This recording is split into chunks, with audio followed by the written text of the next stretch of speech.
G'day you mob, how's it going? Welcome to this episode of Aussie English. Today I have an interview episode for your listening pleasure, and I have the absolute honour of chatting with Simon Roper, who is from the UK. You will hear that in his accent. I believe he has a southern UK accent, and he is an archaeology student in Britain, or at least he was at the time that I found his content on YouTube and started binge watching it to learn all about things like Old English and how English has changed. So he has an absolutely fascinating YouTube channel, which you can find if you do a search for Simon Roper. So he's an archaeologist, but he's also interested in linguistics and paleontology and evolution, everything like that. So anyway, I thought I would invite him onto the podcast to have a big, long chat about the history of English, how it's changed from Old English to Middle English to Modern English, why those changes occurred, what it was probably like for the different cultures as they were mixing, and the different words and things that came into English and from where they came. So we sat down and ended up talking for almost 2 hours. So I'm going to split this episode into two. I hope you enjoy it. And without any further ado, I give you Simon Roper.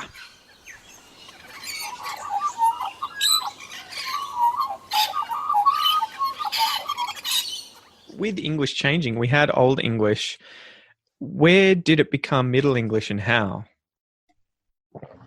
A lot of that is due to the loss of case and gender and things like that. So the definite article, which in Old English was quite complicated, there are lots of different forms, and that's like the word the. Yep. For people who don't know what the definite article is, but that just it was at that point that it just reduced to the in almost all dialect. In every dialect I know of, I just say almost all in case there's some fringe dialect I just don't know about. But someone's going to be in the comments like, yeah, you forgot about this one weird exception with 10 people in the top of Canada. yeah. I'd like that if Canada had just, like, some corner of Canada had just preserved the whole Old English definite article, like the range of different forms, and everywhere else had just lost everything. But so that the change from Old English to Middle English, a lot of the changes were probably already happening in spoken Old English, had probably been happening in spoken Old English for 200 or 300 years, but text takes a while to catch up with, like, the spoken forms, because people tend to be a bit prescriptivist and a bit kind of what's the word? A bit conservative with their writing, and they tend to disapprove of sort of. I didn't think that that's how you would have to work it out. You obviously would need to look at text, because you obviously wouldn't have any recordings of anyone speaking. I think, like anytime I try and teach people about the origins of certain expressions when I'm looking them up, if they're known at all, quite often it'll be, well, this is the earliest it was found in print. You know, which means it was said earlier than that, like the change occurred earlier. Yeah. But so, and you can never predict really exactly how much earlier. Like, I think as long as people have been saying "I don't give a" and then a word, I think as long as people have been saying that, they must have been saying "I don't give a fuck" or "I don't give a shit," but it just never gets written down because it's a swear word. So, but I don't know. You don't think about that, right? And how much language is missing from the written, because it's just the context is different. Obviously, spoken English too. The way that I'm talking with you, you would imagine if you were to transcribe this podcast, which I do, but it would be very different from how English would be written in a book, or even 100 years ago. Even if I was speaking the same dialect to someone, it wouldn't necessarily ever appear in written form the same way that it's spoken. Yeah, absolutely, and it's not even something that really necessarily occurs to people, just how different, for example, the English in an academic journal or just like a book or a novel or something like that is from the English that we speak. Like, it's, to us, it's all the same language, but if we actually analyze it, then it's really very different. So it might be that. Sorry. There you go.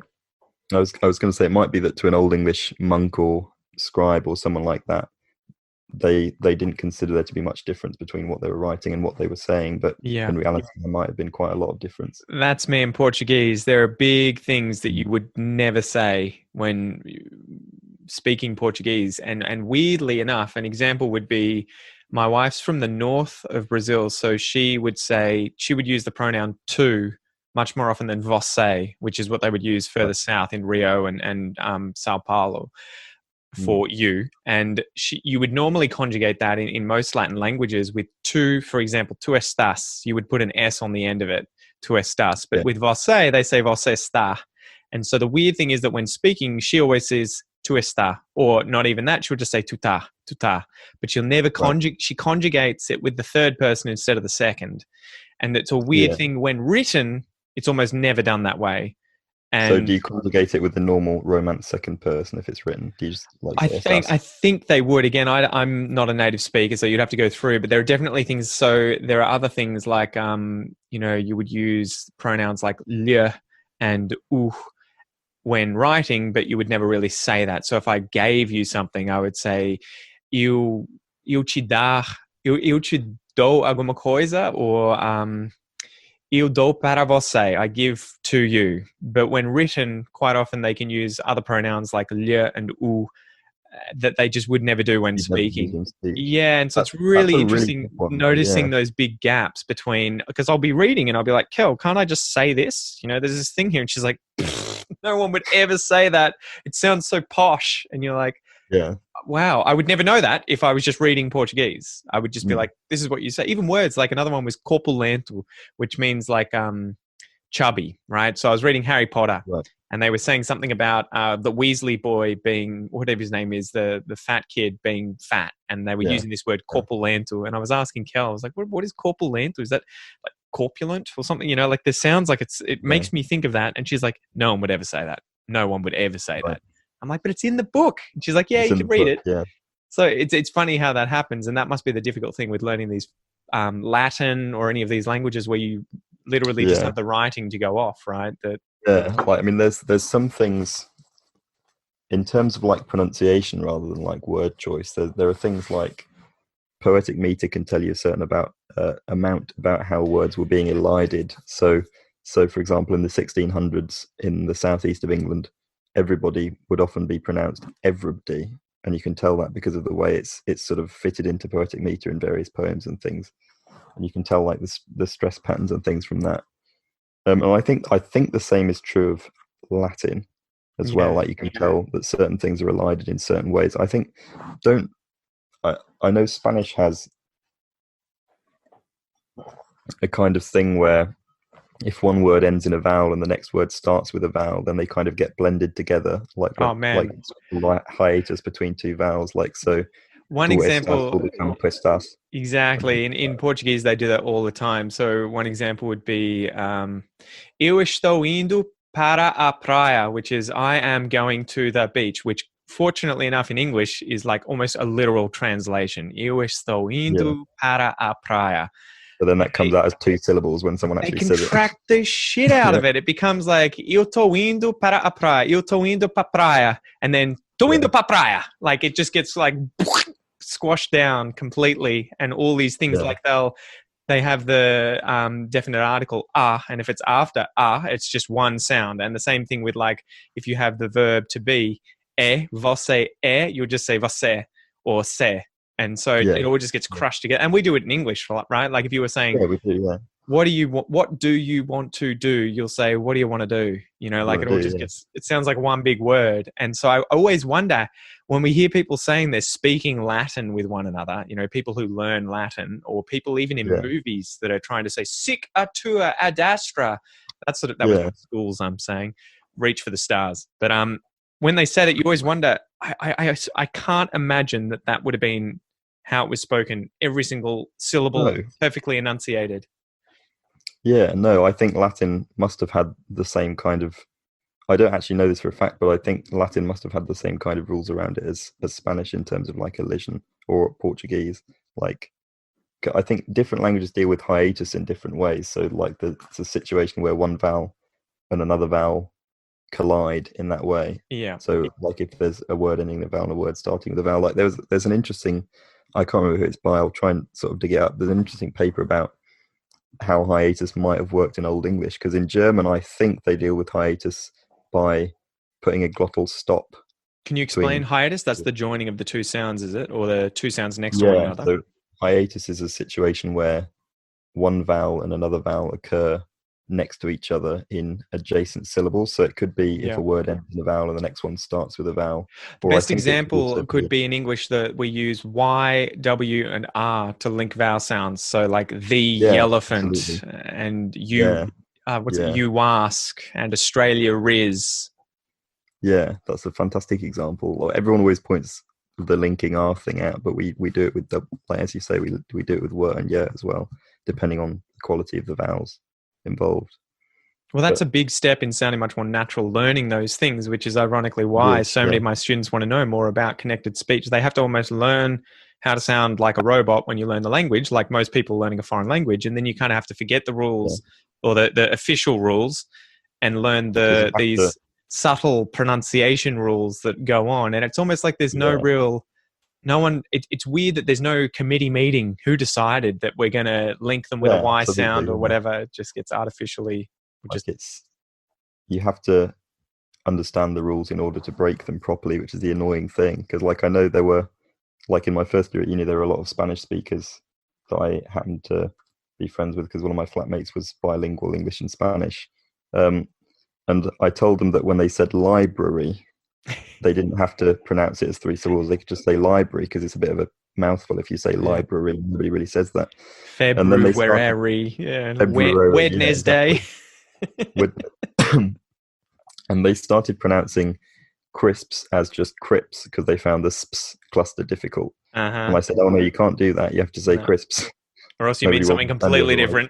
different. Yeah, yeah, Far out. So, what I wanted to get on to, I guess, talking about how English has changed. So we had Old English. We've had the Anglo Saxons or the Anglo Frisians came across from sort of the Dutch or Belgium parts of Eastern Europe there into Great Britain and settled and sort of pushed the Celts out, or at least their language became the dominant one in those yeah, areas. yeah, And then what we had the Norse come through, right? The Vikings through the yeah, 7 absolutely, to yeah, 900s, yeah, yeah. and then we had the Normans come in, and my mum found out we're related to William the Conqueror. So Really, yeah, she's real nut for family history, and once you get into the one royal family somewhere, it pretty much just goes brrrr yeah, relate all to the all way of them. Yeah. back. And so we had him come through with was it a French kind of French language? Was it a Norman French language that Yeah, came in? like it.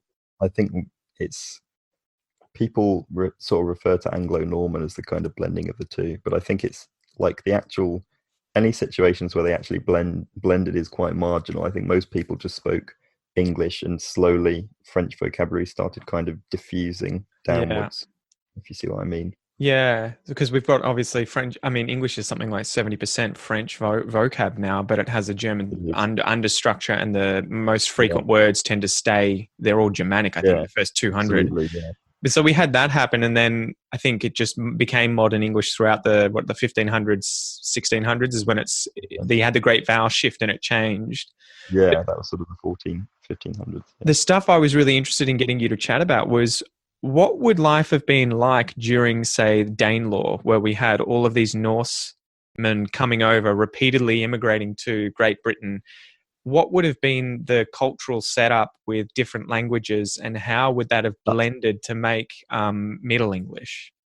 that's a really interesting one. That's actually something I've looked a fair bit at because of the northern kind of dialect that my grandparents speak. I kind of got interested in that kind of Danelaw thing through that, and sort of north and eastern England thing. And I personally think that in say probably the 900s there would have been a lot of bilingualism about, because I think the only way you can get, so for instance in standard English there are a huge amount of Old Norse loanwords in the core vocabulary where there aren't many French loanwords, as you say, and the most common words are mostly Old English, but then also Old Norse. So words like egg and skull and skirt and things like that are all Old Norse loanwords.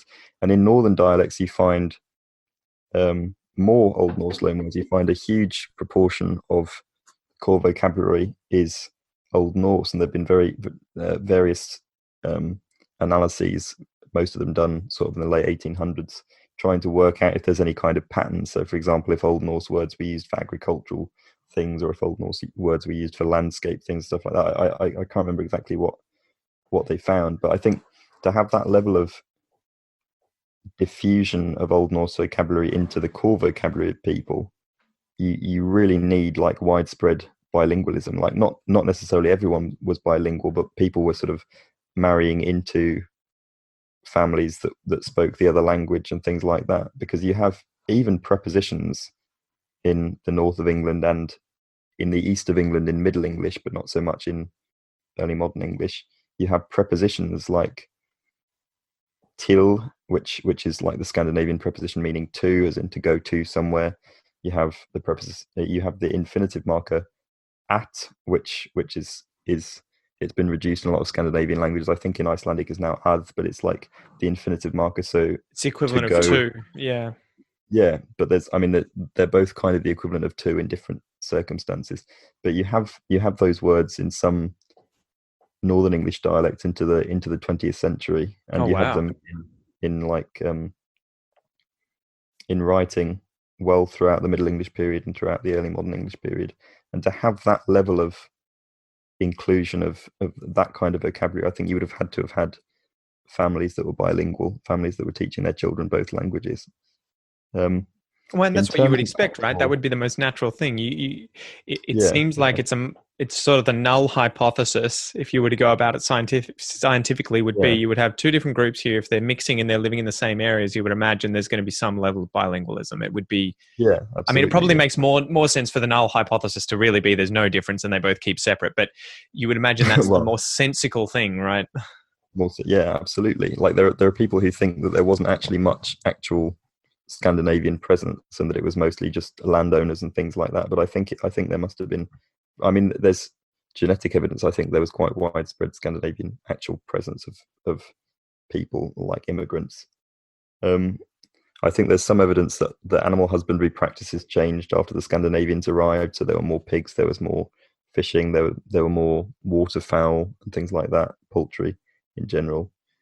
Um, That's interesting that there's a and big cultural push as well, then, which may have yeah, ramifications to the language itself as well and how it's used.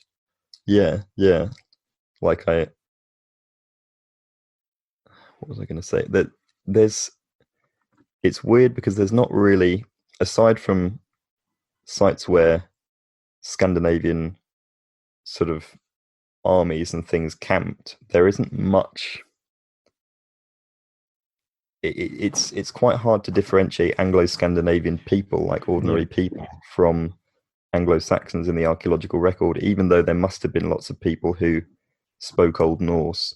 The archaeology identifying them as Scandinavian pretty much disappears within one or two generations. So there are very few sites that are very clearly, these are just Scandinavian people who live in England. I always find that funny with movies, right? Where you watch the movies and TV shows about Vikings, and they're always like, "How do you know which ones are which?" Oh, the Vikings are the ones with chainmail and leather and the Yeah, helmets, and yeah, the Anglo Saxons are the boring-looking ones, or something. And you're like, yeah. They're always I, the boring-looking ones. I have a feeling they would have all looked the same, like maybe Yeah, like colored. within. I mean, I suppose in terms of like things like hairstyles, I think there's some evidence, literary evidence that um, there were sort of typically Scandinavian hairstyles that were worn by royals and things like that that were sort of recognised as Scandinavian influence. But those things don't really preserve in archaeology. So things like Scandinavian motifs on tools and things, you don't really get that in the archaeology, because once a tool wears out, you just get a Yeah. new one from whoever makes them nearby, and those people are, you know, and I think that's more evidence for the kind of the quite rapid diffusion of Scandinavian communities into the wider Anglo-Saxon community, rather than the isolated Scandinavian communities. And I think even from a practical point of view, like particularly upland places like the Yorkshire Dales and the Lake District and places like that, nowadays land management and agricultural management in those places is it's a very locally managed thing. And from place name evidence, you can sort of tell that Scandinavian communities, or rather places named in a Scandinavian way, were very, very close to places named in Old English. So there was clearly, they would have had to have some level of corporation. Well, and if they're That kind of farmers, right, you can imagine they're going to be trading yeah, with one another. yeah, They're probably going to be exactly, yeah, marrying one another. They're going to be raising children yeah, that, speak different languages, have friends in different languages, etc. yeah, yeah.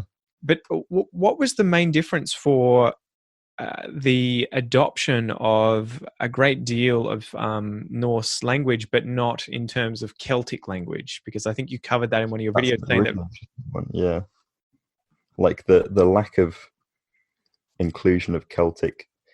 I've always considered doing a video on it, but Langfocus did a decent video on it um, quite a while ago. But it's it's like there's clearly from genetic evidence tells us that there was clearly it wasn't just a population replacement when the Anglo-Saxons arrived. Yeah, So why is there so little Celtic influence on English? Like there are very, very few loan words from Celtic languages into English, even in sort of fringe dialects like, you know, dialects in sort of Scotland and Northern England that you would expect to have a load of Celtic vocabulary because that's where Celtic populations were sort of interacting with English-speaking populations the longest, but they don't. And I don't know why. Like there are certain grammatical constructions that people have linked to maybe Celtic substrate kind of influence. So a load of Celtic language speakers learning Old English and then them yeah. kind of Taking the grammar that they know in one language, which is what I would do in Portuguese. If I'm unsure, I'm just yeah, going to use English grammar and then see, does that work? see if it works. Yeah, and if entire communities are doing that, of course, then it becomes the standard. Yeah.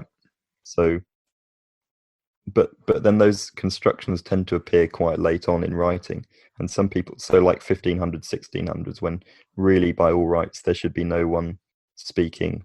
As far as we know, there should be no one speaking Brittonic anymore anywhere, Yeah. apart from like France, Welsh right? speakers. Yeah, yeah, Yeah, it's crazy because I think I looked up some of these words. I think we've got Scottish Gaelic can, which is why we call the place Cairns up in the north of Australia, right? It's like oh right, a okay, burn, I think you would say too. A burn's probably a word that we get from them where it's like a kind yeah, of like a sand dune or a hill, right? And then yeah, trousers, claymore, bog, galore, shindig, slogan, spunk, whiskey. And then Irish yeah, Gaelic ones like banshee, gob, as in mouth, and then hooligan yeah, and limerick and leprechaun, slew, slob, and smithereens. I was like, yeah. okay, so we do have I like some, those. but Yeah, there's like a smattering, but it's not generally the words you'd use. It's a really weird collection of words because it's like mhm. it's not prestige words, like it's not words to do with royalty or government or anything like that. But it's not words that I would use a lot. But I don't know, like You just they know seem them. like full vocabulary words. Yeah, like they seem like words you'd use on an everyday basis, but they're just not. I don't really know how to characterize them really. Well, and then we had the invasion of William the Conqueror in 1066, where he's brought over. I guess it's sort of an archaic version of French today, and Mm. that's where we get the majority, I would imagine, of our French loan words, especially the ones that are Yeah, spelt differently. But you're like what's a yeah, good example? yeah, Probably, as opposed to the French probablement. You know yeah, that yeah, it's spelt differently, so I can see. Okay, and like any of those words, like confiscate in French is probably something like confisqué or something like where they've yeah, added a yeah, t to the end or removed it. But so yeah. what happened then once William the Conqueror came over? How did that affect English, and how did the French enter English? Because it was a different process, right? Because all of a sudden you had the upper class with that language as opposed to the lower or middle class farmers that were the Scandinavian speakers blending the languages together. Yeah, I think I don't know much about the exact process that it happened, but I could only guess that it was sort of, successively lower kind of class people picking up the language, picking up the French because they wanted to sort of, you know, Emulate the appear higher rich. class. Yeah, Well, and absolutely. I Yeah. think we got it for things like the church, government, law, royalty, food, and that's why in English we have you Beef have and what cattle. beef and Yeah, cows. You'll have different words for the animals, but the meat's a different word. It's a French word because it tended to yeah, be yeah, that was how the royalty or the rich people interacted with those animals. It was they were dead and on the plate. yeah, absolutely. Yeah, yeah. That's part of the thing that people. I think I said that people were trying to analyze the Scandinavian element in certain dialects and whether it was land use or whether it was, and I think that was based on the idea that that the French loanwords that we have tend to be to do with certain aspects of life. So as you say, like eating meat or government or royalty or, things like that. Although, of course, there are French words in the core vocabulary, like people I think people is a French word, or French derived word. I could be wrong, actually, but I I think think it it is. is. You would say peuple, but you would say it for people as in a people. And you would Right. say for for Okay. like, hey, people, it would be gens, I think, more so Oh, than okay. peuple. Peuple would be like the group of people. Yeah. Okay. Yeah. I think that's the only French loanword I'm aware of that's extremely everyday. But no, there's bound to be more than that. But yeah, no, I assume it was just like diffusion from the upper classes to the lower classes. And And then so, after that, it's just, sorry. no, you get. Well, I was going to say, what's the next step then to get to modern English? So we've come through where the French came in, and we had 500 or so years of Middle English, and then we have what the sort of great vowel shift is the marker where Yeah. we suddenly get into modern English, and that's sort of is that where Shakespeare was writing right at that? Was he speaking Middle English or Yeah, modern English? modern English, like Yeah, okay, so it's just afterwards, is it? just after the Great Vowel Shift. Yeah, Yeah. and the Great Vowel Shift probably happened. Well, it definitely happened in different ways in different places. So there was a different kind of Great Vowel Shift in the south than in the north of England. And then at the point Shakespeare was writing, I think you could probably take a sort of West Country dialect from 100 years ago and compare it with if you had a recording of someone speaking in the early 1600s, you'd probably it'd be a toss up. Like they'd be so not similar, but one wouldn't be obviously older than the other. Like I think beyond that point, it's just a kind of diversification into the English dialects we have today, and there's not much kind of linear progression as much as there is diversification after that point. From our perspective, I mean, there's always been diversification, but from our perspective in writing, because we've only really seen the sort of formal standard, it's been more of a linear progression. But at that point, it's just like, I mean, that's kind of the point that American English starts to split off. And then, of course, later on, like late 1700s, early 1800s, you have Australian English Yeah. splitting off, which is interesting because, like, there are some recordings of people speaking their regional dialects from, I think, the 1910s, which I could send you some of to link in the description or something if you wanted. And that, like, I listened to ones from sort of there were none from, I couldn't find any from London. There probably were some from London, but the ones from the southeastern coast of England, like sort of Essex and Norfolk area, they sounded remarkably Australian to me, Yeah. like in terms of vowel qualities and things like that. And um, I think like early, not linguists, but early people writing on the dialects of Australia in sort of the 1820s, 1830s, actually commented that they'd started to diversify by that point. They'd started to diverge from British English, but they had a clearly significant London element. So I think, well, it's an interesting story. A really good book that's worth getting that you might like is the Story of Australian English. I don't know if you've seen that one. So I've not seen that one. he talks about how it got here. So you have the middle slash upper class gentry who are the ones bringing the convicts out here. The Right. people like Arthur Phillip, who was the first governor of New South Wales, and all of his soldiers. But then the majority of them tend to be obviously convicts, most of which I believe were Cockney. So they were from southeast England, around London and those areas, Devon and everything else.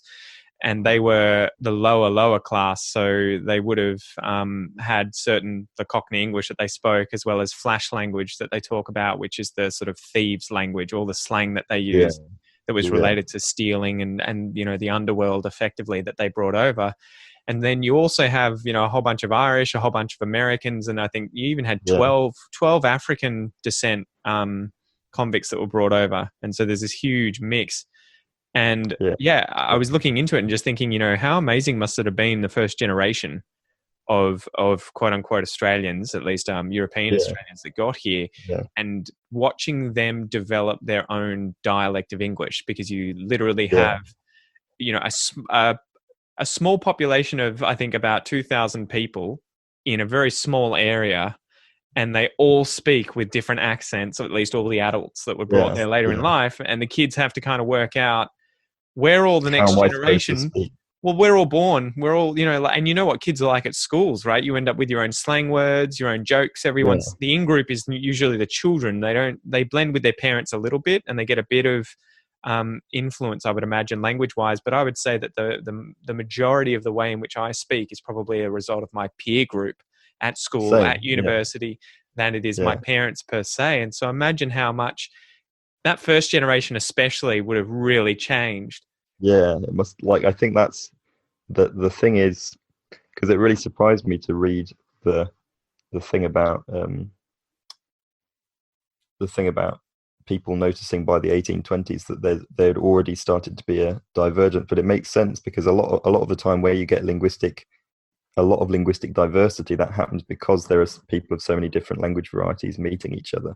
I Yeah. think multicultural London English is a good example of a similar thing where people from lots of different speech communities meet, and among the younger generation who sort of all go to school together and mix together, Yeah. you get this dialect produced where you can't even tell what comes from where. Like you can't tell which bit comes from which original language variety, but there's clearly influence from all of them. And I imagine it being something like that, like the dialect, 2 or 3 generations down the line must have been something very, very interesting. Well, the But it's just, thing that I found interesting is that I think there's a linguistic process called leveling, where all the extremes of the different dialects and languages get sort of pushed out, and they disappear, and they kind of converge on a yeah, sort of center around which, it's just the most common sounds, I guess you would have, like if you had one Scottish person and the other 100 are from some obscure town in England, you would imagine that their yeah, children are not going to sound like Scots. yeah, yeah, absolutely. I think the But same thing happened in Old English, like when all the continental dialects came over, there seems to have been a leveling, and then the dialects diversified from there. But what were you saying? Sorry. Well, the interesting thing I think with Australia and the dialect and how it developed is that you would have had all these people in very, very small colonies, at least in the first 50 years or so, and yet you would have had a constant stream of new people coming in almost on a yearly Mm, basis. yeah, And so I think that's why you'll have this interesting outsider perspective on Australia in history, because you'll have all these British people coming over, whether they're convicts themselves or they're landowners and free settlers that are educated and were writing diaries and stuff, that could yeah, note on, holy crap, we were out here 20 years ago or yeah. something and it was completely different, or And we now were it just sounds told that it was completely, something different. Yeah, and that must have been changing yeah, so quickly. But the yeah, one thing that I don't know how much you know about, but I would love to know more about why slang is such a big thing in Australian culture than, say, American or Canadian. I think it's a big thing in British culture, so it's probably tied there to some degree. But I know that, I would say from my experience, it's more of a thing in Australian culture. yeah, But then I don't know about every aspect of British culture. But like I've experienced a lot more with Australians, like on digs and things, than I have with British people. And it's a massively interesting thing. It might. I mean, you talked about and this is just me sort of guessing. I've got no idea, but you talked about the kind of thieves' language, and it might the culture of kind of having ever-changing slang might. I mean, it might stem from something like that, like a sort of a need to have a kind of common language identity. that yeah that the in-group understands and the out-group doesn't understand, a kind of deliberate. Yeah. Um, Well, I think and you'll travellers notice have a similar Australians thing do like that. that. Australians will put on the accent a bit more, and they probably end up using slang more. Or slang more. You're going to hear people, as soon as I get to America or something, you're probably going to hear me say, "G'day, how's it going?" a lot more than I would Yeah, here, yeah, because it's kind of like, "Hey, I'm different. Know where I'm from." Any other Australians out there? mm, Like, yeah, yeah, like a sign of sort of beacon. yeah. So it is so funny how it all works. But the last question I sort of had for you, because we've been rolling on for a bit, but what has Yeah, so maintained the dialects in Great Britain in the age of the internet? Well, following the telegraph, as soon as you had TV and everything like that, and there's a lot of mixing of dialects, and you're getting exposed from everywhere. What's maintained the diversity of dialects that you have in such a small island? I think they've been leveled to quite a large extent because I think 100 or so years ago there was probably a lot less mutual intelligibility between dialects, partly because people weren't hearing each other's dialects as Yeah. much, Yeah. and partly because they genuinely just were quite different from each other. But recently, linguistic influence often happens as a kind of spread out from central points. So there are kind of waves out from, for example, from London. There are kind of waves of influence that spread out. And I think that's definitely happened between my granddad's generation, my dad's generation, and my generation. There's been, people ignoring Scotland, because I think, I can't. They're just off in their own bloody world. But I think within England, the kind of fringe dialects, like Cornish dialects and Welsh, English-speaking Welsh dialects, and Cumbrian dialects, and Yorkshire dialects, Geordie dialects, and things like that, have seemed to be the last ones who haven't quite been fully impacted by this recent wave of sort of London, or at least southeastern dialects. Because, in a lot of the north of England, until relatively recently, for example, the vowels in stone and name were monophthongs. So stone was something like storn, depending where you were. Name was something like name. And that's that kind of thing still exists in Cumbria. And people of my generation that I've met at university still have those kinds of vowel qualities. People in Yorkshire have those kinds of vowel qualities. The people in Newcastle are doing their own bloody thing. You impersonate their accent, or storn, name, no.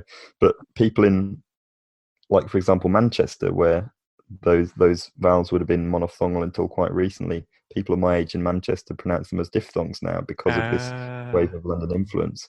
And it's something that's, I think there has been a big levelling. I think there'll continue to be a big levelling, unless maybe there's some weird movement to preserve regional dialect or something. Which, do you think it's something that should actively be preserved, or do you think you just sort of let it go the way of the dodo, because language is language and it's really there for a purpose, which is communication, not necessarily as a social badge? I think it's interesting to, as from a linguistic perspective, it's just interesting to record it. I would like if there was more diversity, just because it would be more interesting from a linguistic perspective.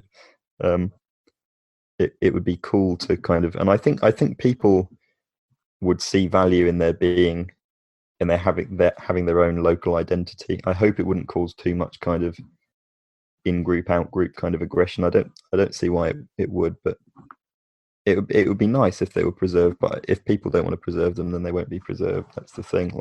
If people don't see it as important, then it won't. Then it's. I tend to be surprised that it's held on for so long, right? Because you would imagine that it's still, I think it must still be a big thing in Britain for your accent says something about who you are, where you're from. And it's something that you can show, straight away. So you can either lose it if you don't want it, but if you are proud of where you're from and want people to know that, that's a reason you might conserve it, I guess, too, especially if you grow up in a small community for the first 10 years of your life, and that's kind of solidifies, and then only later do you start traveling around. Yeah, and then you start, I suppose, tailoring your accent to whatever's convenient, I suppose, because it's, as you say, it's a tool for communication. It's a tool for expressing who you are, and you might not want to be a certain person. If people in a certain area just don't want that aspect of their identity anymore, then I think it's their right to kind of shed it. But I think there's nothing wrong with. It's interesting it hasn't happened more with, say, the Manchester accent or the Newcastle accent or Liverpool, where, for those who don't know, I guess they have the kind of stigma of being a lower class, working class cities in Great Britain, as opposed to somewhere like London, where you would have more received pronunciation, the posh accent. And so you would imagine if it was going to happen, those would be the first places to be like, all right, well, we can just change our accent, and now we don't have the negative association with being from these areas or whatever. But it's an interesting one, actually, because as you say, Scouse accents and Geordie accents are preserved very, very well. Mancunian accents, I think, maybe less well, but still very well. I think it might kind of be that they are in some sense their own cultural centres in the same way that London is. So Yeah. they probably have, like, I know Scouse has influenced surrounding like Merseyside and Wirral dialects, and there are people in northern Wales, northeastern Wales that speak with what are basically Scouse accents. Really?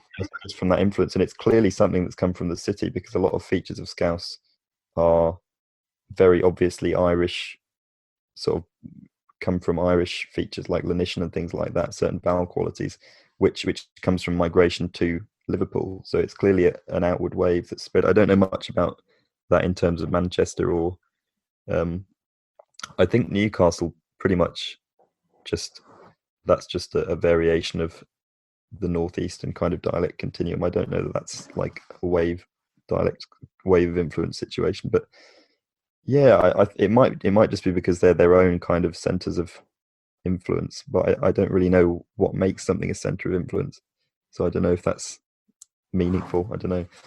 Well, lastly, where do you see English in, say, 500 years? What do you think will happen in terms of its usage and say dialects around the world? Do you think that because we'll obviously become all the more connected than we are today, is that going to erode differences, or will it amplify them? I don't know. That's really interesting. I think while there are sort of broad levelings of dialects, for example, as I say, in the UK, there's been a kind of levelling of dialects in the northern US, and also in the southern US, there's been kind of levelings of dialects there. I think very large dialect areas are maintaining their distinctions, or maybe even becoming more distinct from each other. So I think whether English will stay the kind of global lingua franca that it is at the moment, I don't know. That just depends on what the political situation is. But but I don't know. I think they'll carry on diversifying. I think language will find a way to diversify. It'd be interesting to see where Australian English goes, because it's a relatively young variety that's already diversified into all of the versions of Australian English that exist today. So it'd be interesting to see how that carries on. Well, the interesting thing with Australian English is that it kind of differs, but not really geographically. So, I mean, geographically in a sense that you won't necessarily go to a different town and they'll have a different dialect or accent from the next town, but it'll be more based on not class, but potentially education, which isn't necessarily socio-elect kind of situation. Well, you'll notice, I've even noticed with myself that if you were to put me next to someone who's, say, a tradesperson, a tradie in Australia, and we came from the same original town, because I went through a private school and then I went to university and I was there for 12 years with a lot of foreigners, and I traveled overseas and did a bunch of other things where I wasn't just in my little group of people that I worked with since I was 16 or something. You'll notice a big difference between how broad my accent is compared to theirs, and we live in the same place. We're from the same place ultimately. Yeah. But would you say theirs would be broader then? Yeah, 100%. Usually it would be more broader than mine. Yeah. I don't know. It's so hard to know whether that's an education thing or it's an upbringing thing. But then also if you go out into rural areas, potentially again because of the isolation aspect, where you have a smaller group of native speakers that don't tend to be mixing with a lot of immigrants or with people from elsewhere around the world, as you would in the middle of Melbourne or Sydney, they tend to all sort of homogenize into a broader sort of accent. But it's interesting how it happens in Australia, but we haven't had the same thing happen like with America, where geographically the accents are actually much more distinct. Yeah, like I'd wondered about the variation, because I knew, like, people have talked to me about the kind of socio-elect thing before, like the class. That's eroding. Everyone's moving now from the cultivated. I think if they were already a very small class of people that kind of sounded like received pronunciation from Britain with a little sort of Aussie twang, or vice versa, Australian with a British twang, but they tended to be the upper rich class from places like Sydney. But I think nowadays, because of our culture, with everyone sort of wanting to be seen as they want to bring the tall poppies down as opposed to bring themselves up above everyone else. So you'll have prime ministers using slang, swearing, trying to put on a broad accent because they're trying to show that they're like everyone else. We don't have that kind of royal class where they would be like, oh, we have to prove that we are above the plebs. So, it's different. And so, yeah, I think there is this shift away from the cultivated accent, if that's even a good way of explaining it linguistically today, but they're more general. But you'll still see if you drive for a few hours out into farm areas, like places where it's rural, you'll probably notice it's a broader accent. It's more nasally. So they'll be like speaking up here in the nose a bit more and, hey, how's it going? Yeah, not bad. That sort of thing is a lot more obvious. They'll probably even use a lot more slang as well. Yeah. But yeah, it'll be so interesting. Their own slang or just slang that's common to everyone? I think a bit of both. They probably have their own in terms of things. It would be stuff that I'd recognize, but I just wouldn't use. Like I wouldn't refer to women as Sheilas, which is ironically, it's an Irish word. And I found out it's actually apparently Irish from Latin. It comes from Latin originally as a name that went into Celtic and then went into English. Sheila, yeah. But so you might. I always associate it with Australia. Yeah, no, it's Irish. I think we got it from the Irish convicts that came over here. Right. But yeah, so like Sheila, and ironically, a really weird thing, if you want to sort of talk about that, we have two of those, right? We have like Sheila and bloke. I'll use bloke all the time. I will not use Sheila all the time. Would you think it was offensive to use Sheila, or would it just not be something that was right? Okay. But again, it depends who you're around. If you're in a rural area and the women are used to being called Sheila and it's not a derogatory, nasty thing that they hear, then it's a fine thing to do, right? Like if you're hanging out with your mates and you call one of them a cunt or something, and you know the context is telling you, okay, that's it. Well, and that's what people listening to the podcast are going to be like, wow, Pete, you just said that. And it's like, yeah, but I actually use that quite a lot in the right context with friends. Yeah. Exactly. But then if I'm out of that context, I won't. And so I think it's the same thing with Sheila. If you were to go to those places, or even, swearing a lot more, you go and hang out with tradies in Australia. You walk past tradies in the street and you'll hear them swearing like a trooper. Like it'll be C-bombs, F-bombs, S-bombs. And it's not necessarily that they're trying to harm someone, but it's just a different cultural thing, I guess, that in that context, it's okay. Yeah. But like there was a dig we did with the university with people from ANU in Canberra. Oh, cool. And children would visit, like parents with their children would visit the site, and we'd have to remind them to tone it down. Yeah. But it was, yeah, well, it is interesting, the stuff in Australia. I think, have you been here? No, I'd never been. I'd like to go to visit those people. I imagine Canberra or something like that. It'd be sort of Canberra's not the place to visit, apparently, but we lived there for about a year and a half, a year, and it's beautiful, but it's also a bit of a shithole. Like, no offense, anyone from Canberra. It's amazing in terms of infrastructure. Everything is beautiful, but it's in the middle of nowhere. There's no beaches. There's no forests. There's not really that much to do. Yeah. And so Kel, my wife, absolutely loved it there, had a great time. I was sort of like, I'm lonely. I have no friends here. I have no family here. Sydney's 7 hours. Melbourne's 7 hours. The beach is 3 hours. The snow is 3 hours. So I was like, this is just in the middle of nowhere. But it will be interesting if you ever come to Australia. We'd have to do a podcast to see how you would view it, because I would imagine you would see it as kind of like Twilight Zone. Like, this feels like England but different. Like, it's like they're especially in places where there's a lot of European descent people, you'd be like, this is almost like it's a different planet or a different country. England, but it's a different terrain or something. Go to Tasmania. Yeah. Tasmania is apparently where all of the Australians go to feel like they're in Britain. So really? Yeah. Oh, it's nice. The same sort of weather. Yeah. Anyway, oh man, we've been chatting for ages, but I really appreciate it. Thanks for coming on, mate. We got lots that we can talk about in the future. Oh, my pleasure. Where can people find out more about you? Oh, just YouTube, really. Like, it's just I don't even know what my URL is, but Simon Roper on YouTube. Yeah, like it'll just type it in. But I'll be sure to link it. Well, thank you. I think if you just type in Old English, guys speaking Old English, one of your videos would probably come up, right? Yeah, I think it would, hopefully. I don't know. But yeah, no, it's been fantastic. Thank you. It's been very, very interesting. Like, we need to talk about like evolutionary biology more at some point, because that's something I'm really interested in and know pitifully little about beyond just the paleo. It's hard. I even feel like I've fallen off the wagon in terms of being in the know, because it's been now 3 years since Yeah, Yeah. and I think you stay in your lane. You kind of like, I was very, very, all the papers I was reading was about evolution of, Australian animals, rats, of very specific things. And then you forget that there's kind of this broad, like, there's all this, Yeah. other parts of evolution. I would love to get back into it and learn more about it, but I'm just sort of going down the rabbit hole of teaching Australian English and trying to teach culture and history and everything like that as well. So it's hard to balance it. Yeah, But, absolutely. Yeah. Yeah, definitely. Well, you're more than welcome back on any time, man. It's been a pleasure. For that. Yeah. Thank you. Thank you very much.